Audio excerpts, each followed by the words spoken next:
ब्रह्ममुरारिसुरार्चितलिङ्गं निर्मलभासितशोभितलिङ्गम् जन्मजदुःखविनाशकलिङ्गं तत्प्रणमामि सदा शिवलिङ्गम्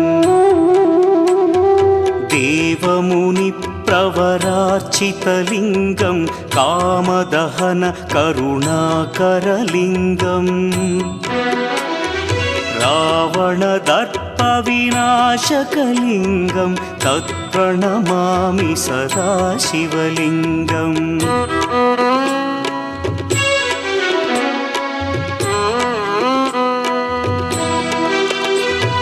सर्वसुगन्धसुलेपितलिङ्गं बुद्धिविवर्धनकारणलिङ्गं सिद्धसुरा